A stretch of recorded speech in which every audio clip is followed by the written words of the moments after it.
For sister missionaries, they have now allowed sisters to wear pants. That was a new thing. I had about 2 or 3 months left. That is a personal choice.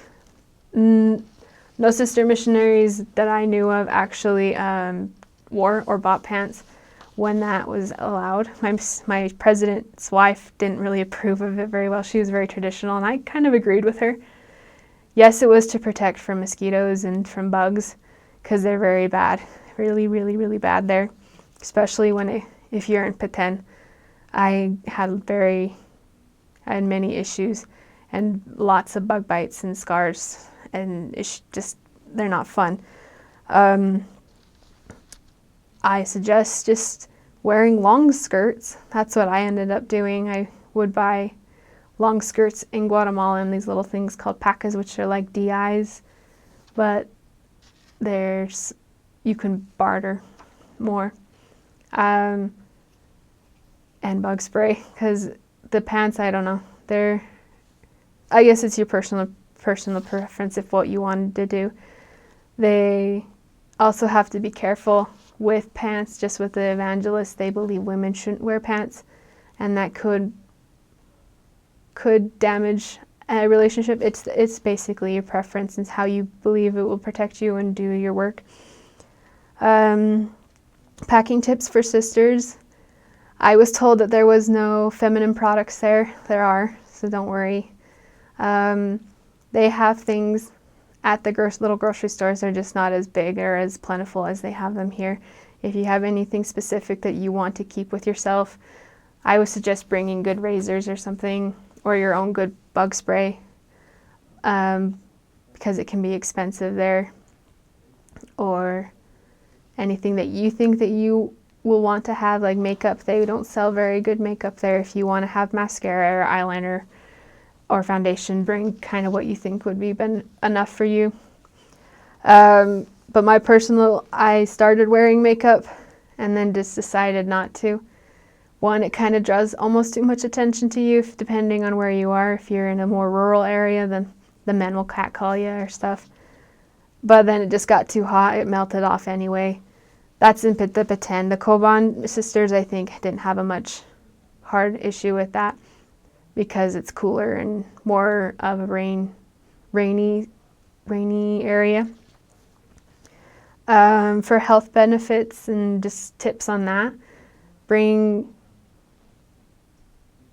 lots of bug spray, or just be aware that you will get bit by bugs and wash your hands and stuff like that. Be aware that there are no clean water unless you buy it. So the mission, I still believe, offers and supplies the missionaries with a filtered water bottle that you can use. It's wonderful. But they also sell clean water throughout the country. Just in the little tiendas, you just have to pay for it and stuff. But yeah, you just need to be careful and be wary of things like your toothbrush and your hairbrush, and because it's dusty there. There's lots of bugs and gross stuff. One little thing, if you like the little footy socks, it's a really weird comment, but they're hard to find. The little footy socks with, like, if you wear flats or something, those are really hard to find, and the ones that you do find, they basically are destroyed after a couple times use. I would bring a couple of those from Walmart or something, because they last longer than the ones that you buy there. For the language, recently with the new president, he has required that all missionaries learn English, Spanish, and Quechua, which is the most common dialect within our mission, because the elders, there is a part of the mission in Polo Cheek, which is off about an hour or two away from the mission home, give or take, by bus, that speaks only Quechua. There's the steak Zenu is a Quechua steak. I actually taught 2 families that were converted, well, a young woman and a family that spoke Quechua. And it kind of sounds like English. The English speakers will pick it up a lot quicker than the native Spanish speakers, just because they use the throat more, and it's got lots of the hard consonants like k and ch, but I didn't learn a ton of it. I kind of got out of it right when the president said you have to learn it, I left. But I got some help from the converts that I had. They taught me how to count, how to say a couple phrases for church-related things like prayer and faith. And the vocabulary in Spanish, like the missionary vocabulary, it kind of becomes like your fallback, and then you just expand more and more and more with the casual stuff. Like I only knew the LDS vocabulary in the MTC, and then when I came out with my trainer, basically that's all I tried. I only tried to learn the lessons. Like the introductory stuff I let my companion do, and then I just listened and listened and listened. I suggest to all missionaries that go out and don't know anything about Spanish to just have open ears and write down vocabulary words every day. I would always try and do a basic grammar structure thing every week during my language study, like how to use ser and a star correctly, or how to use habiendo or something like that, tener, anyway. And it was fun and easier to learn it that way. Also, like learning how to pray was easier if you kind of wrote down a structure. And then after that, you kind of just expand on how to contact, how to ask for their name and who they are and their kids and stuff like that. The pronunciation of Spanish, a couple of my friends had a hard time rolling their R's, but it just comes with time and practice.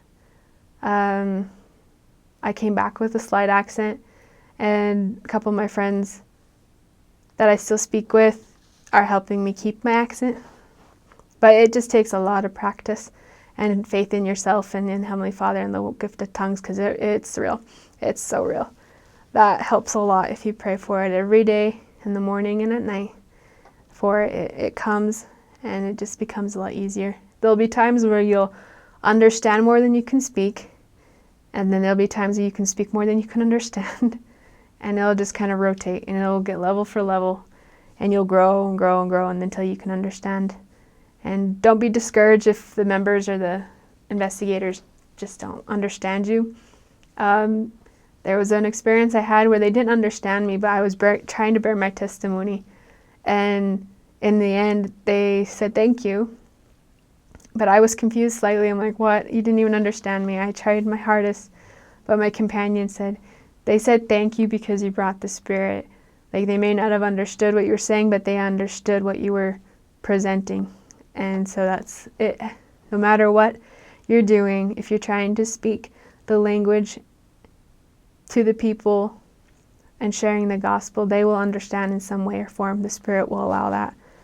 Transportation within Koban and the mission Koban is bus or tuk-tuk, which is a motorcycle taxi, or taxis like cars, if you're going at any, like a far distance.